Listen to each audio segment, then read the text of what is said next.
Hello and welcome to the Watchin It podcast. On today's show, Robert says it's over. It's finally over. Donnell says not quite over. Got quite a bit more, honestly. And on Severance, Harmony's hometown is doing fine.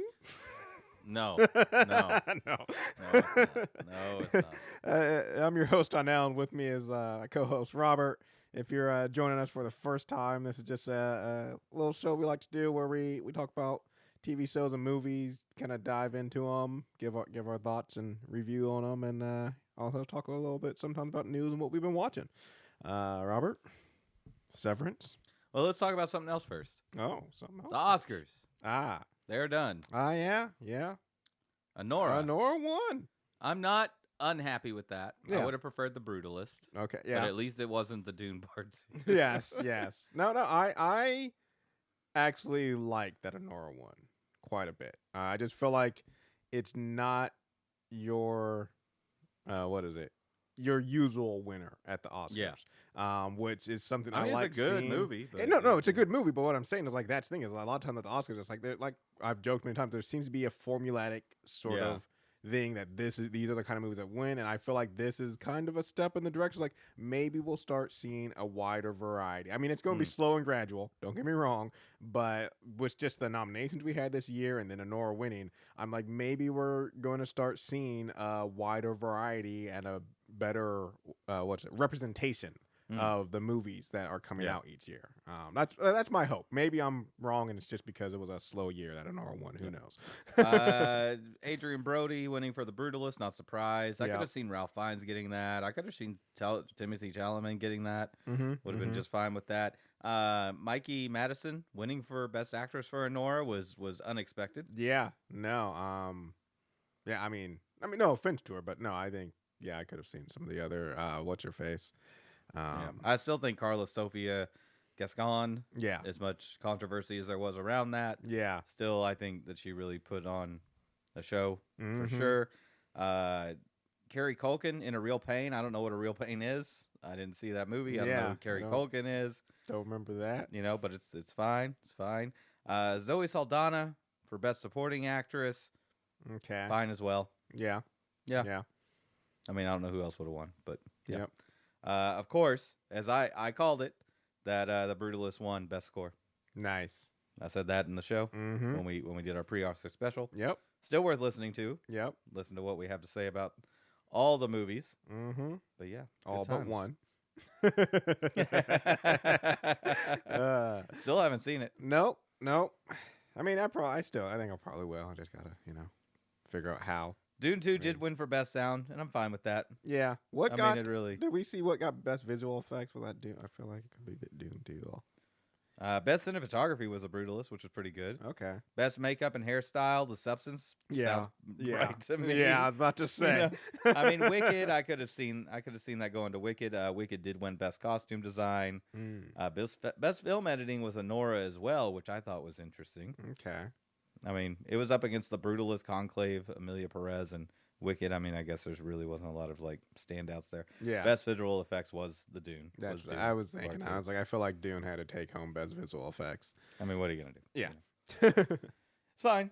Yeah, honestly, nothing in there that I there's no disagree with. That's other than the Best Actress, but that's just me. Yeah, I was gonna say I think this is probably the best best Oscars I've experienced since we've started this. A lot of times there's always stuff there that I'm just like, really, that one? Where this year I'm like, no, I'm okay with all of it. I'm okay with all of it. Yep. Yeah. Okay. Let's talk about Severance, Season 2, Episode 8. Yep. Sweet Vitriol. Yep. Yeah. 37 minutes long. Yeah. Including credits. Credits. Yeah. A nice short one. A lot of people did not like this episode. Yeah. It's not bad No. television. It is just differently paced in a way. I mean, the whole episode from the very beginning, is very much feels slightly not Severance. I don't know. It just, you just feel it's just not. It doesn't feel like it's part of the core story. Part of me wonders if that is intentional. Just because, when we've been watching Severance since the beginning, everything has been around literally Mark and the innies and outies, but still in that town and on the floors. So we have never been outside of this realm, and so I'm wondering if, like, us going, because this is a very different, in that town that is Lumon owned, everything is, company town. Yeah, company town. Everything's taken care of. Everything looks nice and well put together. You got all your nice houses. Lumon supplies everything. Where now we get to see this, which is counter.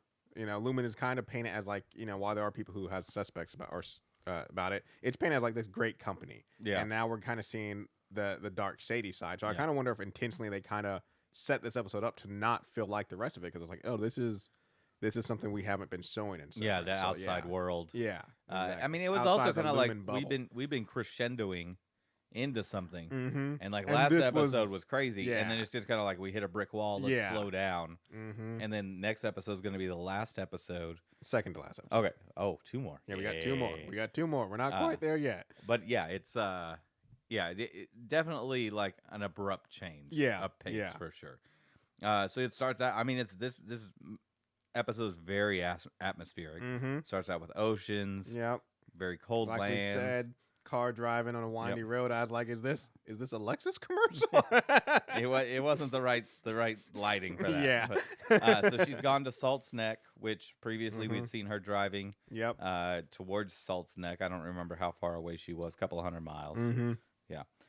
It's a very small town. Yep. Devin is trying to call her. She's not answering the phone. Not answering. And I mean, not just a small town, a very rundown town. Like, I mean, this is a one step above a ghost town, essentially. Yeah. She goes into a diner, very tiny diner, run by somebody she knows. Yep. No, I don't think we ever got his name. We never got his name. Just truck guy, I guess. Yeah. She says, "Meet me at the factory." Well, we get that there is some animosity or something between them, because he's not happy to see her, but they definitely know each other. As they're driving through the town, we see a bunch of buildings. They all have Lumon written on them, very much company town stuff. We get to a factory that's a Lumon factory. We learn this is the ether factory, which opens up the door of when they show like the painting of them at the ether factory and stuff. It seems like it's hundreds of years ago, or 100 years ago, or something like that, or maybe in like Europe or something. No, this is like recent. Cobell worked as a child in the ether factory. And I mean, the other question also I kind of wonder is, like, I mean, this is kind of jumping towards the end, but I guess it's like, what did Lumon do? I mean, they have this ether factory. What did Lumon do before severing? That like established them as something where, because they have this ether factory. What was it just that? Like, it's just, it raises questions of this episode. Raises questions like, what was Lumon before severing? And ether how did it get to the scale that it is now? And we don't know how big the real scale is. We still don't. I mean, like I said, they do say they have. They say they're a worldwide organization, but maybe they're not. We did see we did have the one severed guy from France. But was he really from France? True. How do we know? Yeah, maybe his severed. I mean, that was his severed personality. He's never been outside of a severed floor or a severed area. He just has the accent. Speaks French. And, assumes he's from France. So we learned that they were both child laborers. In the ether factory. He's addicted to ether. And she talks him into. I mean, it sounds like everybody, because we see when she arrives, there's a guy huffing ether, and it just seems like everybody is here. Oh, that's what he was. That was what he was giving the old guy at the diner. Was a bottle of ether. Yeah. So it seems like this town had the ether mill, and it just seems like everybody who lived there eventually got hooked on it. Yeah, I mean, how could you not? I mean, it just permeates the air. So she talks him into taking her to Lumon. Sorry, not to Lumon. To Sissy's. Because she doesn't want to drive her car because someone might be watching. We never. I mean, I thought at first Sissy was her mom, but then we found out her mom's passed, and then I thought it was her sister, but then Sissy calls it your mother. Assuming it's her aunt. Her aunt. That's my guess. Maybe. Yeah, we see is a Cobell because we do see a plaque with her name on it that is Cobell. So she's related to Miss Cobell somehow. Don't know how. Like I said, probably an aunt or something. Or I mean, I guess it could also still be her sister, and she just refers to her as her mom because she like has disowned the mother. Because there is a very big divide between the mom and the mom was not a Lumon supporter. We also don't know what Sissy's role was in relation to Lumon because she is. She is die. They are prophets. Yeah, unto her. She is what we in the. She is all up in the Lumon supply. She is part of that cult through and through. We learned that Sissy has been contacted by Drummond. Yep, Mr. Drummond. Which we still don't really understand Drummond's role in this whole thing. I mean, what his deal is.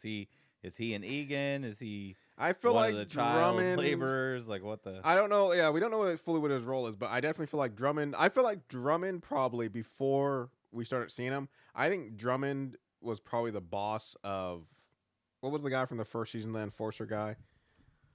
Granger.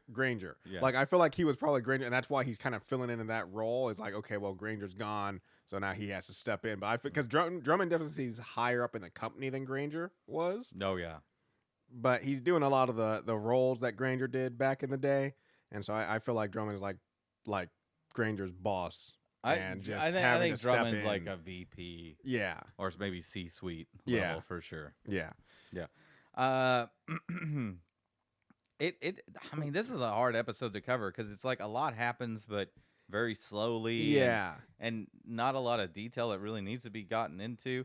Basically, Cobell has gone to the house. Yep, it's her childhood home. We get to see. It's out in the middle of nowhere. Yeah. Sissy's a pariah in the town, though. Yeah, nobody likes her. The town hates Lumon now. Yeah. They're all feeling the effects, but Sissy is still, as we already said, she is still diehard. Yeah, a convert. Yep. And Cobell, Harmony, is looking for something. She needs to retrieve something from the house. She's searching the rooms. Her old room has been cleared out. Yep.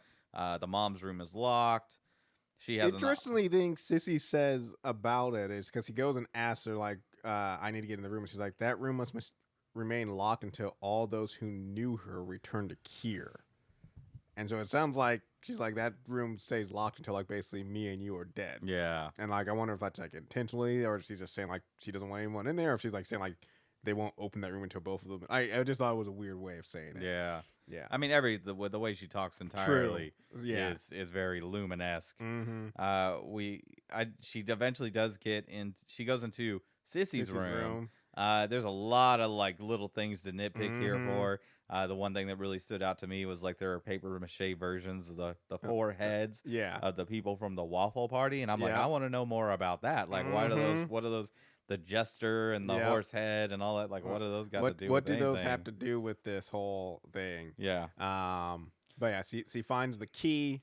And gets into her mom's room, which is some real Silent Hill Yeah. stuff feeling in this room. I was like, if tentacles came out of the walls, I would not be surprised. A little pyramid head comes out the back with a butcher knife. But no, I mean, this room hasn't been opened in. I mean, like I said, she was in school when her mom died, and I don't think college. It sounds like high school at the most. It's like maybe she's 16 when her mom died, and now she's in her.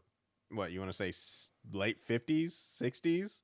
Like this room hasn't been opened in like over 4 decades, and just she comes in and kind of goes around. She finds her. They had a talk where they were talking about her mom getting her breathing tube removed, and so she has a weird moment of sucking on her mom's breathing tube. She sits there she lays in the bed for sucking like on hours, for a whole day. Yeah, which once again, I mean. The truth, like I said, they alluded to back in the day that truck guy and Miss Cobell were friends, and the more this episode goes on, the more I'm like, okay, even though there's some animosity, like this guy is a true friend because he just sat out in the truck all day for his friend who hasn't been back to town for forever. Yeah. I'm just like, man, I would have been like, I'm out. Yeah, eventually it becomes nighttime. He goes in to find her. Yep. They have a moment on the bed where they do a little ether. Have a little kiss. Little sweet moment there. Doing drugs. But then she realizes, he's like, no, she wouldn't have gotten rid of whatever she's looking for. Yeah. We still don't know at this point. I mean, we do now, but we didn't know at this point in the show. But and she Now, actually, I don't remember. How did she find the outdoor? There's just a cellar there. Oh, okay. Yeah. She goes in and she finds a bust. Yeah. So we also in this episode we find out that Cobell was a receiver of the Wintertide Fellowship. Yeah. Which is also what Miss Huang is a member of, is the Wintertide Fellowship. Yep. Yeah. Different type of child labor, though. It's, instead of working in a ether mill, Miss Huang's just on the severed floor. But she opens up this bust of Kier and finds a journal and notebook in it. Yep. And she goes back to Sissy. Yep. And this is where we get the big reveal. Yes. That Harmony Cobell is the original designer of the Severance chip. Yeah. And the process to implant it and all the, like, we get, though it's not explained, but we see stuff like dealing with the frequencies, which we saw when Mark was being, reintegrated. Yep. And we see like the overtime contingency and all the stuff. So like she has all the stuff already pre-written, like proving that she's the creator.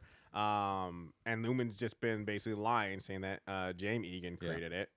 And I'm assuming she's about to go tear down the company by like enforcing patent right or something on that. Maybe. I mean, now she's syncing up with Mark, which we'll get to in a second. But what I was gonna say is, this scene right here made the previous scenes in every episode when I was like saying like she thinks she's like someone in this company. She thinks she's valued more than this company than she really is. But now seeing like, oh, she created Severed, like, oh no, justifiably now. Yeah. I see why she thinks like, I can't believe you're doing this to me. Like, she made Lumon what it is. The whole everything was Severed, and what Lumon's known for is because of her. So like now I'm like, you know what? I take back everything I said before about her thinking too highly of herself. I'm like, that's why you have a right to be like, I can't believe you're ousting me out of this company. Because that's why she was so invested on testing things on the floor. That's why she was so angry when she got fired. Yep. Like, yeah, it makes a lot more sense now that you're just like, oh, okay. Yeah, she should be a billionaire. Yeah. She should be. I mean, she created a terrible thing. Yeah, she created it. But at the end of the day, like, I can understand where, like, she should be, in my opinion, like, if things were, appropriate, she should be on the same level as the Egans. Oh, yeah. Like, and the fact that, they're just, ousting her. And now I, even more when they're trying to give her that imaginary role to keep her in the company, like, even more, I see, like, oh, this is a huge insult. Like, everything now makes so much more sense. I wonder if she's going to try and force patent rights, or is she just going to, like, drop that on the world? Yeah, and just be like, here's what's going on. Here's what the chip does. Like, I know it's going to be interesting. But to wrap up everything, Sissy tries to burn the journal, which luckily I thought for 1 second she was going to get away with it. I was like, oh, great. No way. But no, Miss Cobell gets it and leaves. Or truck guy, we'll never know his name probably, but truck guy says someone's coming. And once again, true friend, diehard friend, just gives her a truck.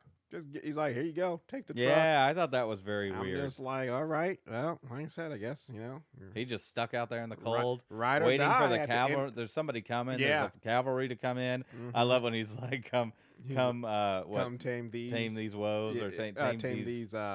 What is it they use? Now I can't remember what the word is. We just totally saw it too. Yeah. Tempers. Yeah, they come tame these tempers. Yeah. He's ready. He's ready to throw down, it seems like, go out in a blaze of glory. But then Miss Cobell finally picks up the phone from Devin. And basically Devin's like, Mark's reintegrating. Miss Cobell knows the lady who is doing the reintegration. So I'm assuming this is, obviously this is someone Miss Cobell worked with. She's the creator of Severance, and this lady obviously has helped with it. But yeah, knows the lady, but also is like surprised, like, oh, and she hasn't killed Mark yet. I was like, yeah. So maybe Devin was in the right for calling Miss Cobell. But yeah, gets Mark on the phone and she's like, tell me everything. And that's where we wrap it up. By the way, apparently his name is Hampton. Oh. Yeah. Where'd you you looking it up? Yeah, I'm looking on Wikipedia, and it is confirmed that is Harmony's aunt. Oh, okay. Her aunt. Yeah. Okay. I think the music at the end of this episode really sets a tone for like stuff is going to be going down next episode. Yeah. It's very energetic music. Yeah. Compared to like the episode in total, which was very slow. I'm very excited for it. Yeah, like you said, we got 2 episodes left. The next episode, episode 9, is the After Hours. Yeah. And then we wrap up with Cold Harbor. Oh. That's what I'm talking about. Yeah. No, I feel these next 2 episodes. Like I said, this episode was probably slow intentionally and like just short. Give us a quick little break before we get into the real meat and potatoes of the final 2 episodes. Prepping for the arming the bomb. Exactly. For the explosion. Yes. Is what this episode was doing. Mm-hmm. Yeah. And I'm ready for it. Because now that Mark and Miss Cobell are talking and she knows that he's reintegrated, I'm like, where's that going to go? And how is she going to help Mark reintegrate better? Because she knows all the ins and outs. Yeah. Like, it's going to be interesting. Well, hey, if you like the show, you should check out our website, watchinitpod.com. There you can find links to our social media and to email us, watchinitpodcast@gmail.com. Donnell, what else should they do? Well, if you're listening to this and you haven't listened to our Daredevil episode that also came out this week, go check that out because Daredevil's back. And so far, so good. I'm liking it. Unfortunately, they released too much show for us to cover on one episode, so we had to do a little special episode for Daredevil. So go check that out. We're of course going to be covering the rest of that. Got a little something special planned for the finale of Daredevil. In fact, nice. We got some stuff going on Top there. secret, we can't talk about. Yeah, not yet. I mean, we'll let you know beforehand. Oh yeah, a little bit, but So we got some special going on for the finale. And then right after Daredevil, we got the insane release schedule of Andor, which that's going to be so interesting to cover Andor, just with 3 episodes a week. But I mean, is it 3 hour-long episodes? I would imagine. Oh my gosh, we're gonna do it though. It's gonna be we're gonna do it. Just get ready for all that. I'm excited because I mean, Daredevil's good, and I've been waiting for Andor almost as much as I've been waiting for Severance. I will admit that Andor had slipped from my mind. Like I wasn't thinking about, like I never forgot about Severance, but Andor had slipped from my mind. But now that we're almost back to it, I'm just like, oh yeah. I actually watched over this last weekend. I guess this could be in what I've been watching. About to drop here. I watched Rogue One again, actually, just to kind of like remember like where this all ends. And I'm just like, yeah, Rogue One's still pretty good. I still like that, and I'm glad you are being rescued. Do not resist. Yes, fantastic. All right, Donnell, what you been watching? Well, I got a collection of things. I'm watching. I watched the first 2 episodes of Link Click. Link Click. Dude, it only gets better from here. Yeah. It's a very we had already watched the first episode together. But I watched it again. It's a very interesting concept. I really with the setup of the 2 guys and how they're. I mean, I guess it is time travel in a sense. It's absolutely time but travel. It's not for themselves, I guess, is the thing. Like they're not time traveling themselves. They're time traveling back into somebody else's life. What? Yet. Oh, okay. It gets crazy. It gets crazy. When you get to the end of this, you're going to be like, Robert, I want to talk to you about this. Yeah, which we will do. That's something we're planning. Started at Link Click, enjoying it. Like I said, only 2 episodes in. And you said there's 2 seasons. So anime is my territory, Donnell. How dare you? Hey, I'm allowed to watch anime, but and it's not. And I'm not talking about anime you haven't watched. Technically, it's not even anime because it's Chinese. Yeah. But I'm not talking about something you haven't watched. It's not like I'm treading your toes. I'm just reinforcing to reinforce more of stuff. Yeah, that's right. Watched. Late to the party. Yeah. Even more late to the party. I have finally returned to watching. Why can't I suddenly not remember what the show's called? Supernatural. Yeah, Supernatural. Fantastic. I'm done with season 5. Okay. I'm done with season 5. I watched only 10 more to go. I know. Finished season 5. I have not started season 6. I will probably start that. Let's see what happened last Monday. What happened at the end of season 5? I'm trying to. So it's right after when Sam and Dean basically get into it with Lucifer. And what is it? Sam offers himself. Oh, and they throw him in the pit? Yeah. Oh, yeah. Yeah. Yeah, it's getting good now. It's getting good. Oh, you've got some good death stuff coming. Good. You've run into some good death scenes. Yes. Where he meets him in the diner to get the pizza. Mm-hmm. And oh yeah. Yeah. Death is a good character. Yeah. No, I definitely, as you said before, and as I already affirmed with watching season 4 and now 5, there's a hard upswing with the show. Yep. You got to get past season 3. Suddenly you're like, okay, this show, I see where we're going. I see what we're doing here. I'm enjoying it again. It's been about before this. I mean, it's been about, I think it was like 2 months since I've watched it. Mm-hmm. Getting back. remember it. Yeah, it's good. It's good. I won't lie and be like, oh, I don't like it. No, you're in it now. Yeah, you can't no. stop now. You're gonna the role that. I got this. It's finally happening. I got this. Okay, Carry on, you wayward son. So yeah. Watch that. Already said watch Rogue One, and then that's it. Don't have any video game stuff or anything really this year or this week. This week. Robert.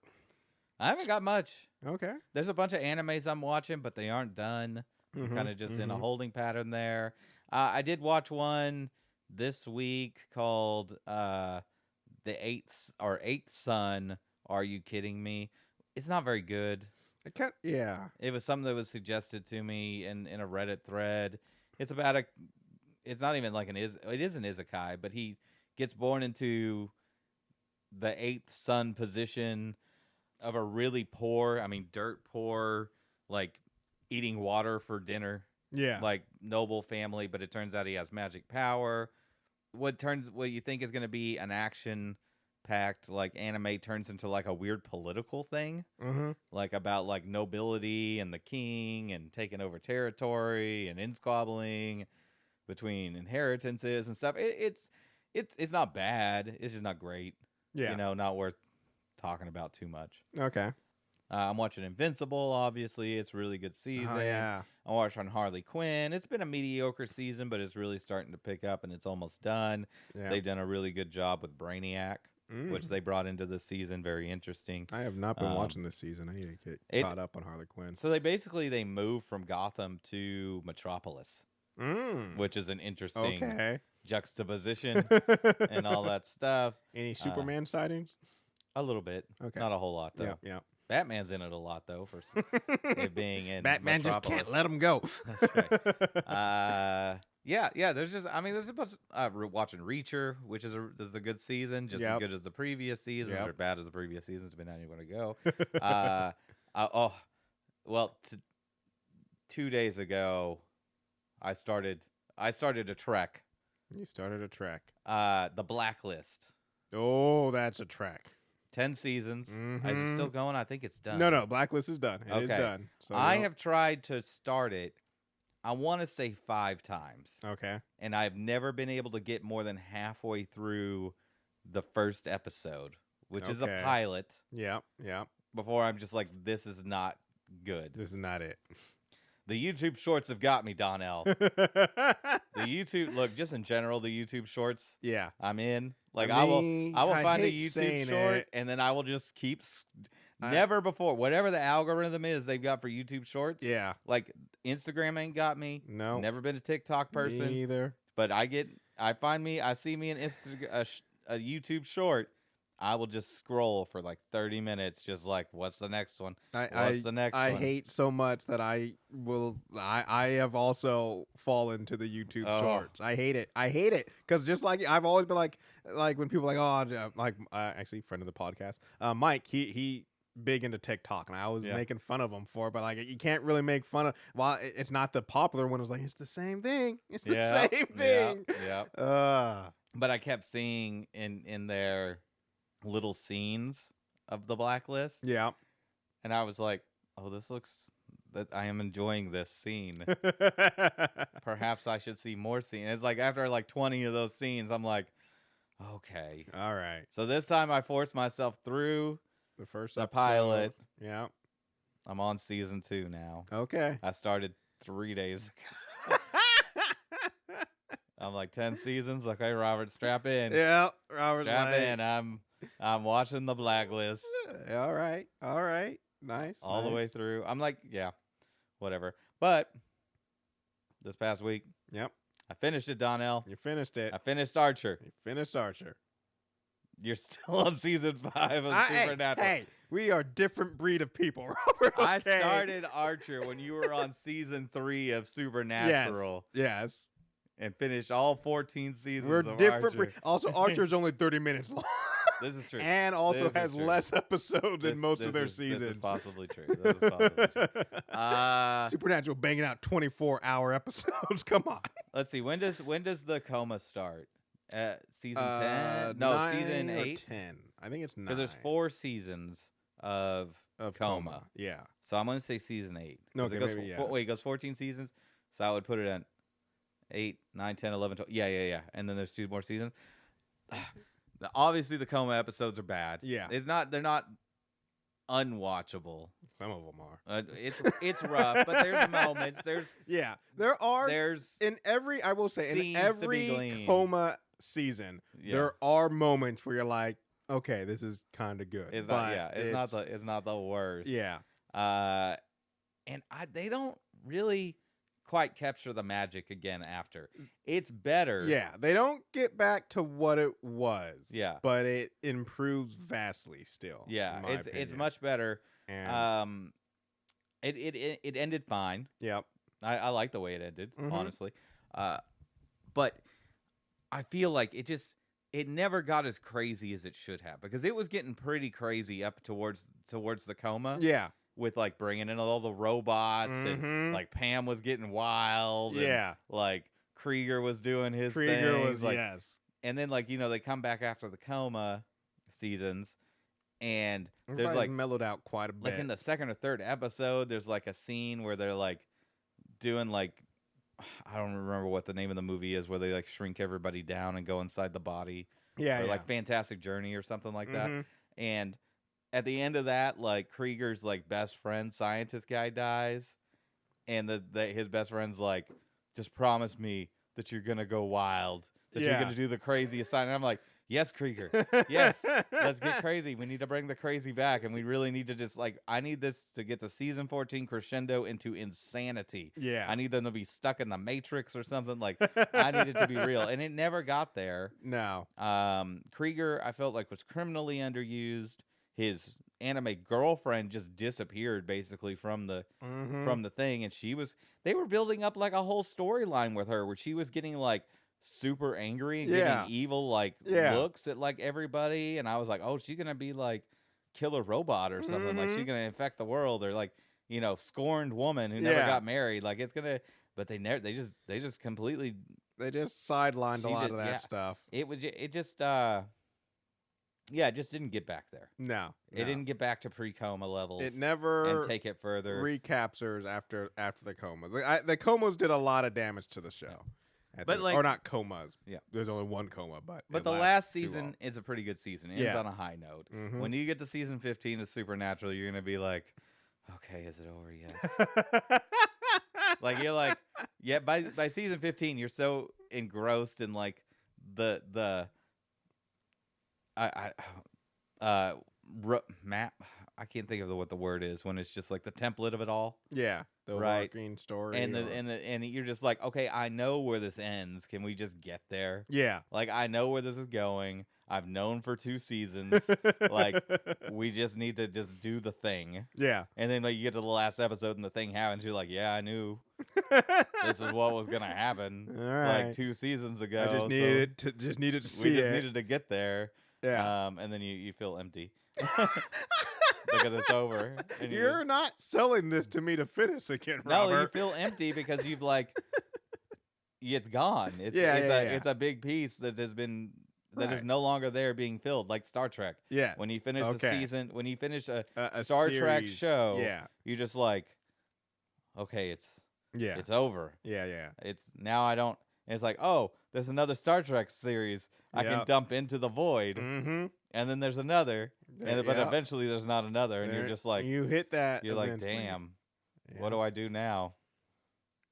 Drink.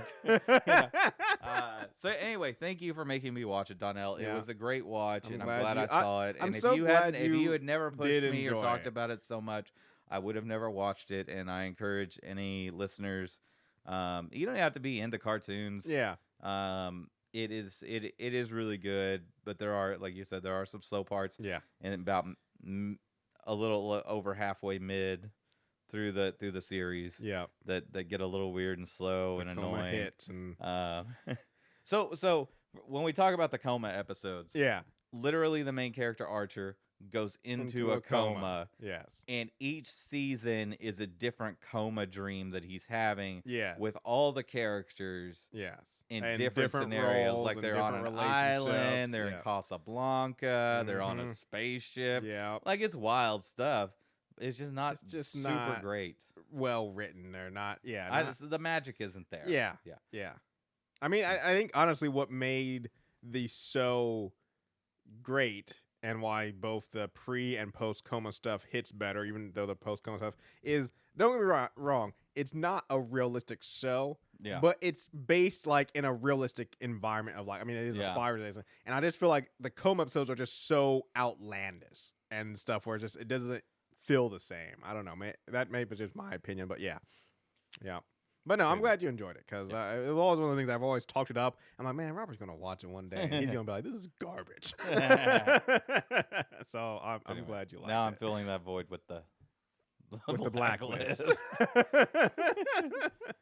There's always another show to pour into the void, Robert. Oh, There's yeah. I mean, show. I've got more between anime and manga and books and shows and movies. I think I have a list that is more than I can watch in the remainder of the years I have left on this planet. Right. It's just not going to happen. Mm-hmm. I'm just not going to get through my whole list, including like pauses I'll have to do for new stuff that's being generated. Yep. There's always something like one day Severance or something that can come around. I am going to die with a series unfinished. Oh, man. I don't know what it'll be, but it'll be something. Don't worry, Robert. If I'm still around, I'll finish that series for you. Respect. More importantly, are you going to wipe my hard drives?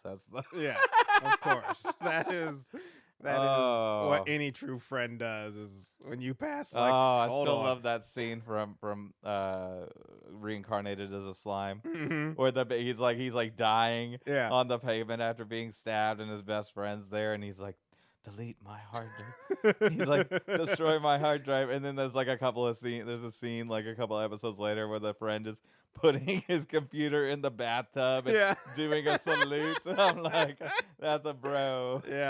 Yep. All right. I do have a little bit of news. Okay. Hopefully news. Not about Gene Hackman. No, not about Gene Hackman. Because that's depressing as hell. Yeah. No. This is adjacent, so the news story isn't what I want to focus on. It's actually what's mentioned in the news story. But so there's rumors that Henry Cavill is being looked at for a role in the MCU. Yeah. Oh, wait, hang on. Let's see. Henry Cavill. Mm-hmm. I got no idea. I did try and watch Kraven the Hunter. I got 15 minutes in and said, kill me now, and shut that off real fast. I would hope so. Well, wait. Oh, no. Who's playing... It's DC. Who's playing the main man? Oh, Jason Momoa. That was my other. Yeah. I think that. I mean, it sounds like Henry Cavill. I feel like would be a really good main man. I can't remember the character's name. Lobo. Yeah. So it's rumored that he's going to be playing Nova, which is part of the Nova Corp. It's just essentially. I don't like it. Yeah, because that's just Superman. It's just Superman. Yeah, it's just bringing Superman into the Marvel universe and having him play Superman. But like I said, that's not the part of the news that I like. Like I said, the story's about that, but the guy is saying our writer was like, yeah, so it's rumored that he's going to be playing or might be playing Nova as part of the Nova Corps. But he's like, I don't know when this would happen because Henry Cavill has a lot on his plate, including developing and adapting the Warhammer 40K series. Yeah. And so I knew that was a thing, but the thing is, I hadn't heard I thought it had died.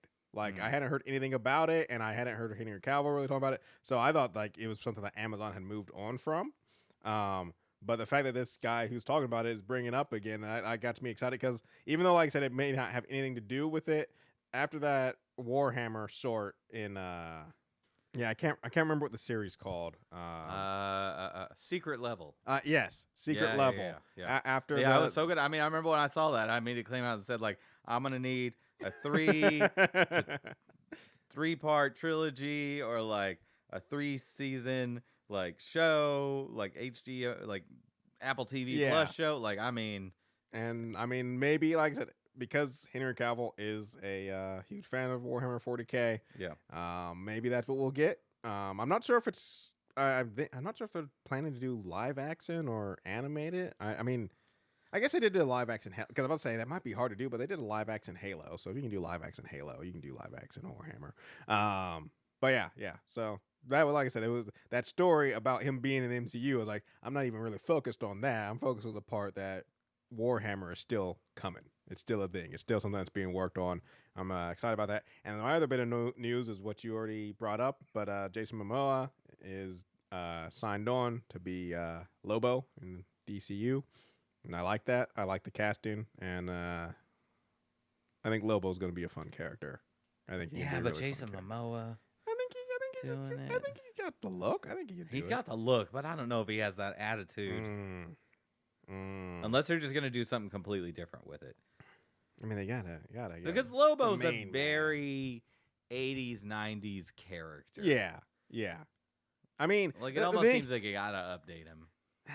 Do you know? Because I was about to say, because one thing they've always talked about with Lobo is Lobo. Plus, is he going to do whiteface? DC's no, I don't think so. Because Lobo is white. He's gray. No, he's white. I mean, he's white. Sometimes he's gray. He's not like white man, like who's actually really like pinkish beige. No. This dude is a ghost. Yeah, yeah. But yeah, no. Lobo was DC's answer to Wolverine, or their attempt to do. Oh, was a Wolverine, failure. a hard man type character. And what I would say is like Wolverine, adapted as time went on, where Lobo did not. That's what I've always thought. Lobo was just a hard cigar smoking biker riding dude.